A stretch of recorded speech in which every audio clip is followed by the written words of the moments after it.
साध संगत जी, प्रेम से कहना धन निरंकार जी।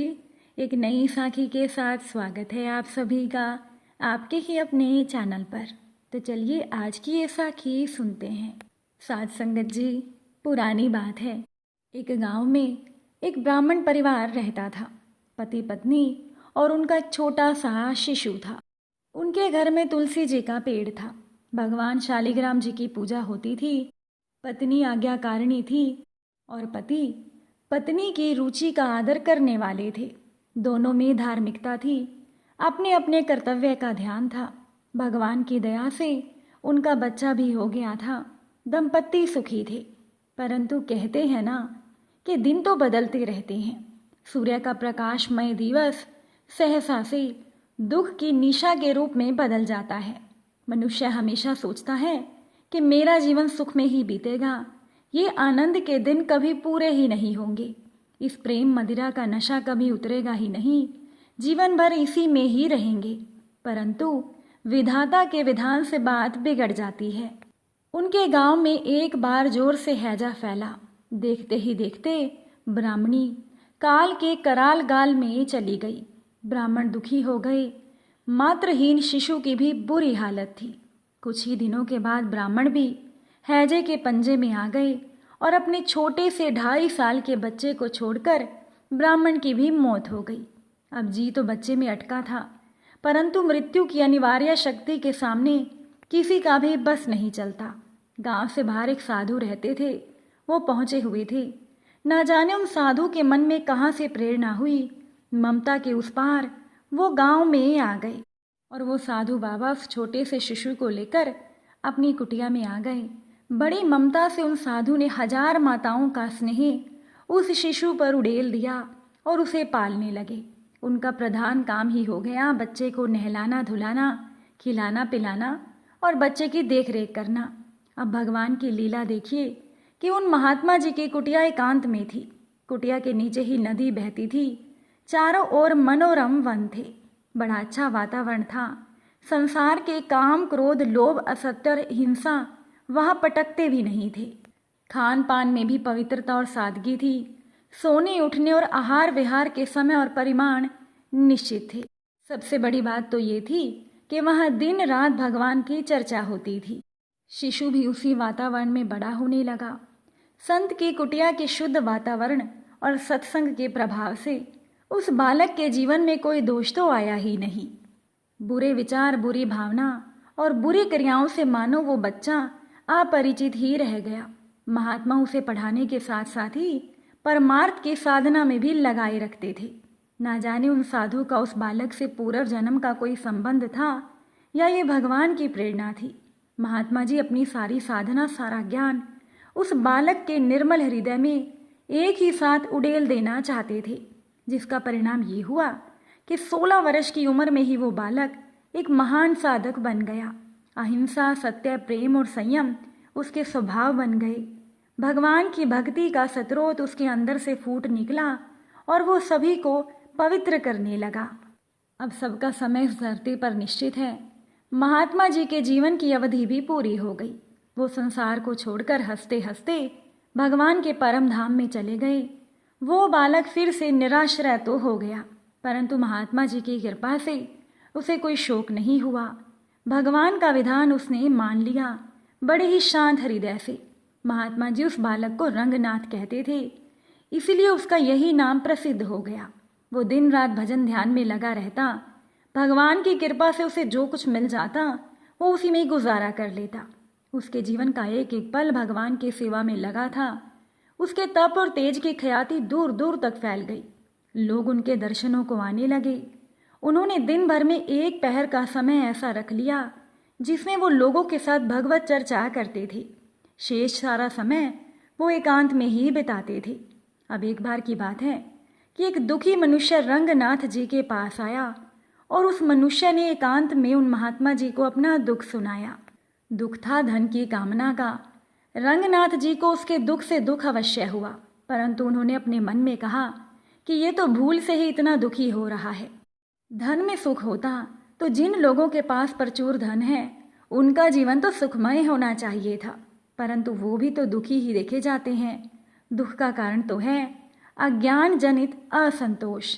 अगर वो मिट जाए तो मनुष्य किसी भी हालत में रहे वो हमेशा सुखी रह सकता है।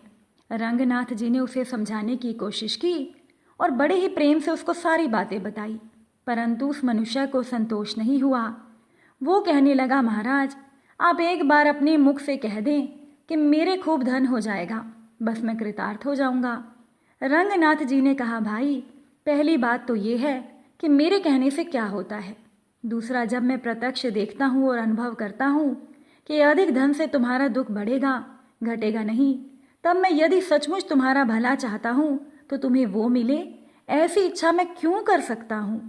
साथ ही एक बात और ये है कि धन मिलना तुम्हारे प्रारब्ध के अधीन है। ना मालूम धन के मिलने में तुम्हारा कौन सा प्रबल कर्म बाधक है। मैं तुम्हें कह दूं और धन ना मिले तो तुम्हारा तो भगवान पर से विश्वास ही उठ जाएगा। इसीलिए तुम एक काम करो, सर्वात्म भाव से भगवान के शरण में आकर उनके सामने अपनी सारी परिस्थिति रख दो। भगवान से प्रार्थना करो, अब तुम्हारे लिए जो भी अच्छा होगा भगवान वही करेंगे। सचमुच अभी भी वो तुम्हारा और मेरा सबका कल्याण ही तो कर रहे हैं, परंतु तुम्हें विश्वास ही नहीं होता। तुम भगवान के विधान में ही खुश रहो। इस प्रकार बहुत समझाने पर भी जब उस दुखी मनुष्य को संतोष नहीं हुआ, तब परम तपस्वी रंगनाथ जी ने उसको एक बार आंखें बंद करने को कहा। उसने आंखें बंद की तो उसने देखा कि उसके जाने पहचाने हुए बड़े बड़े धनी लोग, जिनको वो सुखी समझता था, वो नरक की अग्नि में जल रहे हैं। उनमें से एक कह रहा था, सत्य है, धन का ही यही भीषण परिणाम है। मैंने धन के लालच में पागल होकर बड़ा अहंकार किया था। मैंने किसी को कुछ नहीं समझा। जैसे जैसे मेरा धन बढ़ा, मेरा लोभ बढ़ता गया। मैंने दूसरों के धन का हरण किया। लोगों में बड़ा धर्मात्मा और सुखी मैं माना जाता था, परंतु उस समय भी मैं जलता ही था और आज भी मैं इस नरक की अग्नि में भीषण यातना भोग रहा हूँ। इसे तो मैं ही जानता हूँ। दुख से छुटकारा चाहने वाला कोई भी इस परिणाम पर पहुंचने वाले धन का लोभ ना करे। यदि न्याय और सत्य के द्वारा धन प्राप्त हो तो उस पर अपना अधिकार न मानकर उसे भगवान की संपत्ति समझे और दीन दुखियों की सेवा के रूप में उस धन का सदुपयोग वो करता रहे। उस समय मुझे ये नहीं पता था, जिसका फल ये है कि मैं नरक की अग्नि में जल रहा हूँ। दूसरे ने कहा, मैं भी बहुत धनी था। किसी भी प्रकार से धन इकट्ठा करना ही मेरे जीवन का लक्ष्य था। मैंने धन को कभी गरीबों की सेवा में नहीं लगाया। इससे पहले तो मैं सांप बना और अब मैं इस दुर्गति को भोग रहा हूँ। अब कुछ नरक के जीवों ने और भी बातें सुनाई, फिर सभी रोने लगे। उस दुखी मनुष्य की आंखें खुल गई। उसने देखा कि महात्मा रंगनाथ जी बड़ी ही करुण दृष्टि से उसकी ओर देख रहे थे और मुस्कुरा रहे थे। देखे हुए दृश्य का और भगत रंगनाथ जी की दया दृष्टि का उस व्यक्ति पर बड़ा ही सुंदर प्रभाव पड़ा। उसकी धन की कामना नष्ट हो गई। वो कहने लगा, महात्मा जी मुझे ऐसा उपाय बताइए जिससे कि मेरा मानव जीवन सहज ही सफल हो जाए। मुझे धन नहीं चाहिए। उस व्यक्ति का नाम था रामचंद्र। रामचंद्र के हृदय का सुंदर परिवर्तन देखकर रंगनाथ जी खुश हो गए। वो भगवान की कृपा का प्रत्यक्ष प्रभाव देखकर गदगद हो गए। उन्होंने कहा, भाई जब तक तुम्हारा चित्त में भोगों की कामना भरी है तब तक उसका अंधकार नहीं मिटता और तुम्हें कभी भी छुटकारा नहीं मिलेगा। सच्ची बात तो ये है कि भगवान ही हमारे प्राणाधार हैं, सुख दुख के साथी हैं, निज जन हैं और वे ही हमारे परम प्रियतम हैं। एक बार अगर भगवान को किसी ने पहचान लिया, जान लिया, तो फिर तो भगवान को प्राप्त करे बिना मनुष्य को एक पल भी चैन नहीं पड़ेगा। उसे कुछ भी अच्छा नहीं लगेगा। मनुष्य को अपने जीवन में इसी के लिए ही पूर्ण प्रयत्न करना चाहिए, भगवान को पाने का प्रयत्न, और इसका उपाय है भगवान का भजन। मैं तुम्हें एक मंत्र बताता हूँ, तुम मान प्रतिष्ठा का मोह छोड़कर इस मंत्र का अधिक से अधिक जाप किया करो। और एक बात याद रखना, तुम्हें डिगाने के लिए बड़े बड़े प्रलोभन आएंगे, परंतु तुम लालच में ना फंसना। अगर तुम्हारी निष्ठा सच्ची होगी तो भगवान तुम्हें दर्शन देकर कृतार्थ करेंगे। रामचंद्र अविवाहित थे। उनके पास पिता का छोड़ा हुआ कुछ धन तो था, परंतु उनकी इच्छा थी कि पहले किसी भी साधन से खूब धनी बनना, उसके बाद शादी करके अच्छी जिंदगी जीना। ये कहा जाए कि वो तो एक विलासमय जीवन बताने के लिए ही धन इकट्ठा करना चाहते थे। उन्होंने बहुत से उपाय किए, कोई कुछ भी बताता तो वो वही करने लगते और अंत में रंगनाथ जी की प्रेरणा से उनका धन से मोह छूट गया। वो घर लौटकर संत की आज्ञा के अनुसार लग गए भगवान की कृपा प्राप्त करने में। जितना जितना वो करने लगे उतना उतना ही उनको आनंद आने लगा। अब तो जो लक्ष्मी उनसे दूर दूर रहती थी वो भी बिना बुलाए उनके पास आने लगी। परंतु उन्होंने किसी की ओर कभी नजर नहीं डाली। उनकी साधना सफल हुई और वो एक दिन पवित्र एकांत देश में संध्या और वंदना करने के बाद भगवान के मंत्र का जाप कर रहे थे कि भगवान वहां पर प्रकट हो गए। रामचंद्र जी ध्यान सुख थे। आखिरकार भगवान की प्रेरणा से उनके नेत्र खुले और वो साधु रक्षक भगवान के दिव्य स्वरूप के दर्शन करके निहाल हो गए और इस तरह से उनका जीवन सफल हो गया। साध संगत जी, सच में ज़्यादा धन की कामना करना हमारे लालच को और ज़्यादा बढ़ाता है और हम अपने मानव जीवन के लक्ष्य को भूल जाते हैं।